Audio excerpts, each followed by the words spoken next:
बिस्मिल्लाहिर्रहमानिर्रहीम, अस्सलाम वालेकुम। आज हमने पढ़ना है लॉजिक्स के रिलेटेड। पिछला लेक्चर भी मैंने आपको थोड़ी सी बेसिक्स बताई थी। इस लेक्चर में हम जो हैं आगे इसके देख लेंगे यूजेस कैसे हैं करने हैं, ट्रुथ टेबल्स कैसे बनाने हैं। तो सबसे पहले हमें पता होना चाहिए कि सिंपल स्टेटमेंट क्या होती है और कंपाउंड स्टेटमेंट क्या होती है।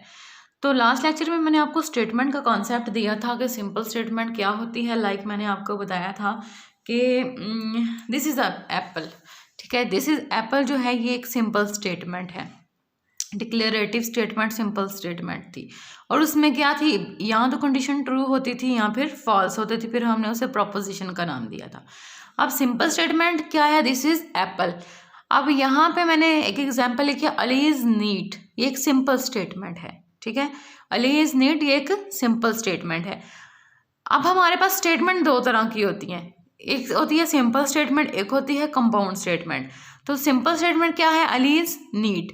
और कंपाउंड स्टेटमेंट क्या है कि अगर मैं लिखती हूँ Ali is neat and Ali is clean, जब मैं लिखती हूँ Ali is neat and Ali is clean, तो ये हमारे पास कंपाउंड स्टेटमेंट होगी। क्यों कंपाउंड स्टेटमेंट होगी कि दो स्टेटमेंट्स को हमने इकट्ठा कर दिया है, जोड़ दिया है, किसके साथ, एंड के साथ, ठीक है। तो इस तरह के स्टेटमेंट्स जो होती हैं, जो एक दूसरे से रिलेट कर रही होती हैं या जुड़ी होती हैं एक ही स्टेटमेंट की फॉर्म में, उनको हम बोलते हैं कंपाउंड स्टेटमेंट्स। अब जो कंपाउंड स्टेटमेंट्स होती हैं इसमें हम जो इसमें से दो स्टेटमेंट्स निकलती हैं। अब देखें, अली इज़ नीट ये एक स्टेटमेंट होगी एंड अली इज़ क्लीन, और एक ये दूसरी स्टेटमेंट होगी, ठीक है। तो इसको हम दे देते हैं पी का नाम, इसको दे देते हैं हम क्यू का नाम। तो मैंने यही बोला था ना कि अगर हमारे पास एक स्टेटमेंट है तो हम प्रपोजिशन में उसे पी से डिनोट करते हैं। अगर हमारे पास एक से ज़्यादा है तो फिर हम P Q R S T up to so on सारी टर्म्स यूज़ करेंगे। तो अब कंपाउंड स्टेटमेंट में क्या है, दो स्टेटमेंट्स हमारे पास आ गई हैं। कंपाउंड स्टेटमेंट बेसिकली हमारे पास कॉम्बिनेशन होता है दो या दो से ज़्यादा स्टेटमेंट्स का। तो यहाँ पे दो स्टेटमेंट्स हैं, तो यहाँ पे हमारे पास कंडीशन आ जाएंगी दो तरह की प्रोपोजिशन आ जाएंगी। एक आ जाएगी अली इज़ नीट, उसे हम पी से डिनोट कर लेंगे। एक आ जाएगी अली इज़ क्लीन, इसको हम क्यू से कर लेंगे।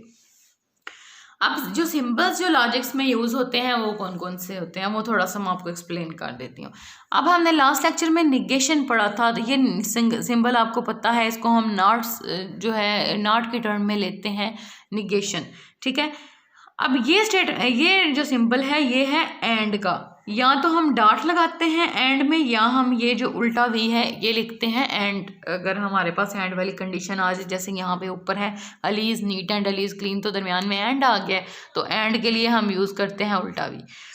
अब तीसरी है सिंपल वी टाइप लिखा हुआ है कुछ, तो वी होता है और, तो ये और की स्टेटमेंट अगर कोई आ जाती है, और का मतलब होता है या ये या वो, अली इज़ नीट और अली इज़ क्लीन, या तो अली नीट है या फिर वो क्लीन है। तो यहाँ पे जो आर है उसका यही मतलब है, जो सिंपल इंग्लिश में आप लोगों को आप आर का मतलब लेते हो।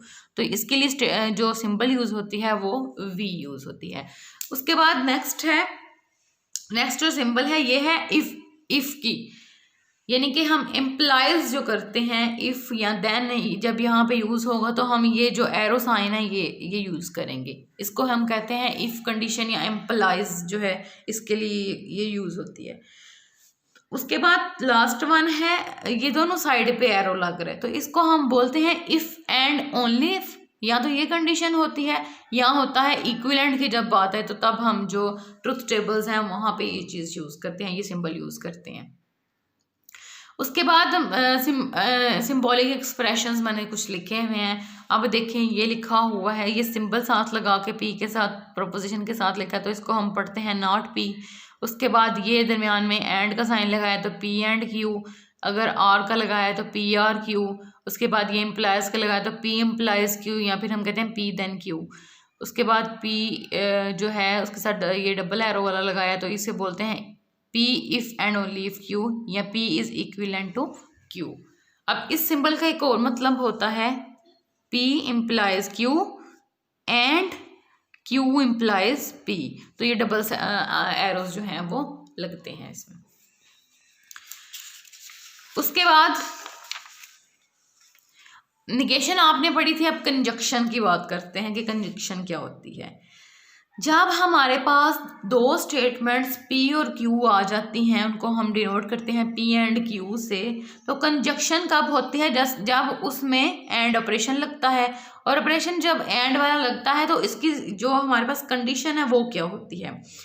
अ conjunction is considered to be true, a conjunction is considered to be true only if both are true, यानी कि वो तब ट्रू हो कंजक्शन में, ये हमारे पास कंडीशन है कि अगर दोनों स्टेटमेंट्स ट्रू हैं, ठीक है, अगर दोनों स्टेटमेंट्स ट्रू हैं तो जो उसमें कंजक्शन है या वो जो ऑपरेशन P एंड Q लगेगा वो ट्रू होगा।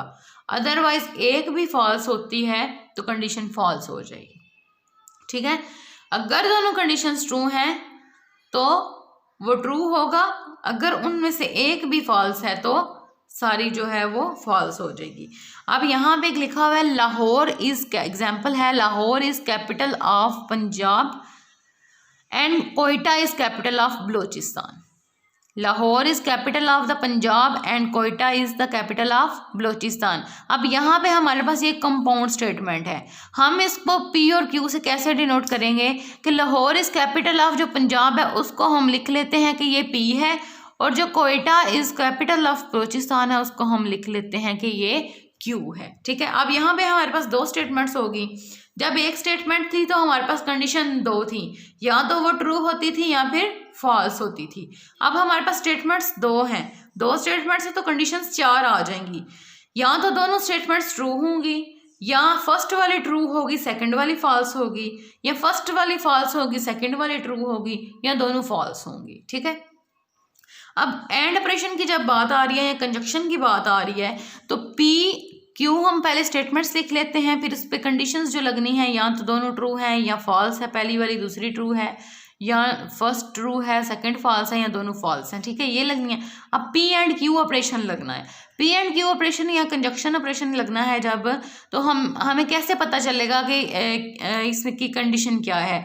तो मैंने क्या बोला है कि जब दोनों ट्रू होंगी तो ट्रू होगा, अगर एक भी फॉल्स होती है तो इसकी डेफिनेशन के अकॉर्डिंग तो सारा फॉल्स हो जाएगा।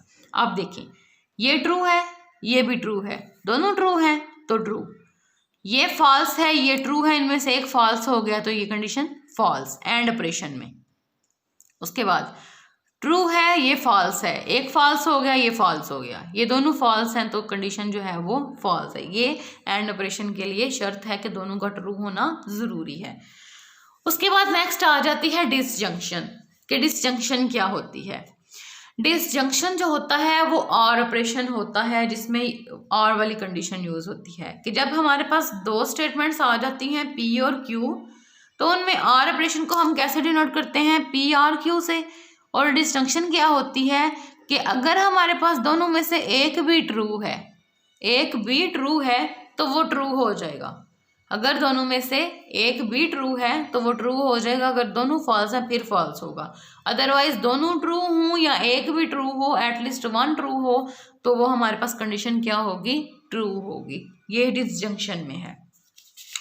अब इसका टेबल देख लेते हैं।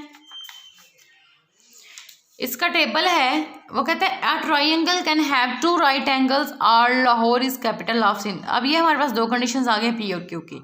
अब इसका टेबल कैसे बनेगा? मैंने क्या बोला है कि एटलीस्ट वन ट्रू होना चाहिए, ठीक है। अगर दोनों ट्रू हों या एटलीस्ट वन ट्रू हो तो वो ट्रू होगा, अदरवाइज दोनों फॉल्स हों तो फॉल्स होगा, अदरवाइज नहीं होगा। अब देखें, अब उसी में दो स्टेटमेंट्स है तो उसी तरह कंडीशन लगेंगी, या तो दोनों ट्रू हैं या first true second false, first false second true और दोनों फॉल्स, ठीक है। अब देखें, ये ट्रू है ये भी ट्रू है तो कंडीशन क्या होगी? ट्रू। एटलीस्ट वन ट्रू होना चाहिए, यहाँ पे तो दोनों ट्रू हैं तो वो ट्रू। अब देखें, ट्रू और फॉल्स, यानी कि एक ट्रू है और एक फॉल्स है तो एटलीस्ट वन ट्रू होना चाहिए, तो यहाँ पे फिर कंडीशन क्या आएगी? P और Q की ट्रू। फिर फॉल्स ट्रू, यानी कि अब इसमें मैंने यही बोला ना कि एटलीस्ट वन ट्रू होना चाहिए, यहाँ पे एटलीस्ट वन ट्रू है तो उसका मतलब है कंडीशन क्या होगी? ट्रू होगी। अब यहाँ पे दोनों फॉल्स हैं तो इस डिसजंक्शन में मैंने क्या बताया है कि एटलीस्ट वन ट्रू होना चाहिए, तो यहाँ पे दोनों फॉल्स हैं तो तब ये जाके फॉल्स हो जाएगा। उसके बाद यहाँ पे आ जाता है इम्प्लीकेशन या कंडीशनल, कि जब कंडीशनल की बात आती है तब क्या होता है। एक कंपाउंड स्टेटमेंट जो होती है, लिखा हुआ है यहाँ पे, compound statement of the form if P Q then Q. जब इस तरह के स्टेटमेंट कोई आ जाते हैं ना, इफ देन जहाँ पे यूज हो जाता है, अगर इफ लिखा हो फिर कोई स्टेटमेंट हो, फिर देन लिखा हो फिर कोई स्टेटमेंट हो, तो उसको हम लिखते हैं पी इम्प्लाइज क्यू। पीछे मैंने सिंबल्स आपको बताई हैं, उसको हम लिखते हैं पी इम्प्लाइज क्यू। ठीक है, अब इसको हम बोलते हैं कंडीशनल स्टेटमेंट। ठीक है, और P इज हाइपोथेसिस, P को हम बोलते हैं कि ये हाइपोथेसिस है, और Q को हम बोलते हैं कि ये हमारे पास कंसीक्वेंट है। यानी कि फर्स्ट वाली वैल्यू जो होगी वो हाइपोथेसिस होगी, सेकंड वाली वैल्यू जो होगी वो कंसीक्वेंट होगी। ये P और Q को हम वो मैंने तरतीब से लिखा है, इसलिए मैंने बोला कि फर्स्ट वाली P जो है वो हाइपोथेसिस है और सेकंड वाली Q जो है वो कंसीक्वेंट है या कंक्लूजन बोलते हैं इसे। तो a conditional is recorded as false only when hypothesis is true and consequent is false. कहता है ये इसमें एम्प्लॉयर्स वाले में क्या कंडीशन लगेगी कि अगर तो हमारे पास P जो है वो ट्रू होता है और कंसीक्वेंट फॉल्स होता है, यानी Q फॉल्स होता है, तो फिर हमारे पास जो है वो फॉल्स होगा, अदरवाइज सारे केसेस में ट्रू होगा। ठीक है, जस्ट अगर P ट्रू है और जो Q है वो फॉल्स है तो ये फॉल्स होगा, अदरवाइज सारी कंडीशंस में ये ट्रू होगा। अब यहाँ से टेबल से हम देख लेते हैं, P ट्रू है Q भी ट्रू है, तो ये क्या होगा, ट्रू होगा। P ट्रू है Q फॉल्स है, तो मैंने क्या बोला है कि इसमें कंडीशन गिवन है कि अगर P ट्रू होता है Q फॉल्स होता है तो फॉल्स होगा, अदरवाइज बाकी सारी कंडीशंस में ये ट्रू होगा। तो यहाँ पे P ट्रू है और Q क्या है, फॉल्स है, यानी कि हाइपोथेसिस ट्रू है और जो कंसीक्वेंट है वो फॉल्स है, तो इसका मतलब है ये फॉल्स होगा। नेक्स्ट, P फॉल्स है Q ट्रू है। उसने क्या बोला था कि हाइपोथेसिस फॉल्स होना चाहिए, ट्रू होना चाहिए, और जो है कंसीक्वेंट फॉल्स होना चाहिए। तो यहाँ पे तो हाइपोथेसिस फॉल्स है और कंसीक्वेंट ट्रू है, तो इसका मतलब है ये ट्रू होगा, और यहाँ पे दोनों फॉल्स हैं तब भी ये ट्रू होगा। जस्ट ये वाली कंडीशन जो है जिसमें P ट्रू है और Q फॉल्स है उसमें ये फॉल्स होगा, अदरवाइज बाकी सारी कंडीशंस में ये ट्रू होगा। ये हमारे पास हो गया कंडीशनल। उसके बाद आ जाता है बाई कंडीशनल, कि बाई कंडीशनल में क्या होता है। कहता है कि proposition P implies Q and Q implies P is shortly written as P equivalent to Q। जैसे मैंने पीछे आपको सिंबल्स बताई हैं, मैंने आपको बताया है कि अगर हमारे पास इफ एंड ओनली वाली कंडीशन है तो इसको हम ऐसे भी लिख सकते हैं, P implies Q and Q implies P। ठीक है, it is called the conditional और equivalence. It is read P if and only if Q। इसको हम ऐसे पढ़ते हैं P if and only if Q। अगर इस तरह कोई कंडीशन आ जाती है ना, P कोई स्टेटमेंट आ जाती है, फिर दरमियान में आ जाता है इफ एंड ओनली इफ, या दरमियान में आ जाता है इक्विलेंट, तो फिर हम ये वाली जो सिंबल है वो यूज़ करेंगे। अब इसमें भी हमारे पास दो स्टेटमेंट्स आ जाती हैं, ट्रू ट्रू और इसी तरह true false, false true, false false. अब मैंने क्या बताया, इसको सॉल्व करने का तरीका क्या है कि हम लिखते हैं P implies Q and Q implies P।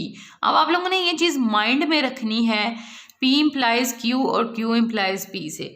या तो आप ऐसे कर लें या एक चीज़ माइंड में रख लें, बहुत इजी ट्रिक मैं आपको बता देती हूँ सिंपल, कि अगर दोनों ट्रू होते हैं या दोनों फॉल्स होते हैं तब कंडीशन जो है वो ट्रू होगी। अगर दोनों ट्रू और दोनों फॉल्स हों तब कंडीशन ट्रू होगी। अगर एक भी ट्रू एक भी फॉल्स होता है तो कंडीशन फॉल्स हो जाएगी। एक ये आप लोग याद रख लें। दूसरा, P implies Q and Q implies P। तो सबसे पहले हम PQ ले लेते हैं, फिर P इम्प्लाइज Q, फिर Q इम्प्लाइज P, और उसके बाद P implies Q and Q implies P। इसको हम ऐसे भी लिख सकते हैं। ठीक है, अब देखें, ट्रू ट्रू इम्प्लाइज का मतलब है क्या है कि अगर हमारे पास हाइपोथेसिस ट्रू है और कंसीक्वेंट फॉल्स है तब फॉल्स होगा, अदरवाइज सारी कंडीशन में वो ट्रू होगा। चलें, ट्रू ट्रू ट्रू, उसके बाद ट्रू फॉल्स फॉल्स, क्योंकि मैंने यही बोला है ना कि इम्प्लाइज वाली कंडीशन में अगर P ट्रू है मतलब फर्स्ट वाला जो है वो ट्रू है और सेकंड वाला फॉल्स है तो ये फॉल्स होगा। ठीक, next, false true true, false false true, ये हो गया। अब Q इम्प्लाइज P देखना है। अब आप लोगों ने Q इम्प्लाइज P में क्या करना है, Q समझो पहले वाली चीज़ है और P जो है वो बाद वाली चीज़ है। अब इस लिहाज से पहला दूसरा करके देखना है। True true true, false true true, true false false. क्यों? अब इसमें हमारे पास क्यू पहला है, क्यू हाइपोथेसिस है इसमें, ठीक है। तो क्यू जब पहला है और पहला ट्रू और सेकंड वाला फॉल्स होगा तो हमारे पास कंडीशन क्या होती है? फॉल्स होती है। उसके बाद फॉल्स फॉल्स ट्रू।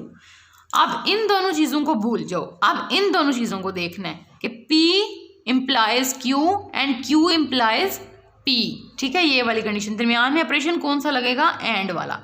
अब एंड वाला ऑपरेशन में क्या होता था कि दोनों ट्रू होंगे तो ट्रू होंगे, अदरवाइज वो फॉल्स होंगे। तो यहाँ से देखें, true true true, false true false, true false false और ट्रू ट्रू ट्रू।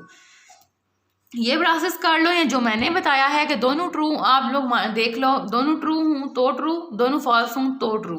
अगर एक भी फॉल्स ट्रू एक भी फॉल्स ट्रू होता है तो वो फॉल्स हो जाएगा। उसके बाद अगर हमारे पास P इम्प्लाई आ रहा है Q के साथ, कंडीशनल है, then Q implies P is converse of P implies Q। Q implies जो P है वो किसका कन्वर्स होगा? P इम्प्लाइज Q का। उसके बाद दूसरी चीज़, अगर निगेशन P जो है वो इम्प्लाई कर रहा है निगेशन Q को, तो उसको हम इन्वर्स बोलेंगे P इम्प्लाइज Q का, क्योंकि हम निगेशन जो है उसका उल्ट P होता है। इसी तरह निगेशन Q का उल्ट Q होगा, तो वो हमारे पास ये चीज़ आ जाएगी। उसके बाद third one, negation Q implies negation P is called कंट्रा positive of P implies Q। इसका निगेशन भी खत्म होगा और इसकी जगह भी चेंज होगी, तो ये कंट्रा पॉजिटिव होगा। ये कुछ चीज़ें आप लोगों ने याद रखनी है। उसके बाद आपको जो मैंने नोट्स दिए हुए हैं वहाँ पे 2.4 एक्सरसाइज है, उसके शायद 5-6 क्वेश्चन हैं, वो सारे आपने करने हैं, वो आपकी असाइनमेंट है।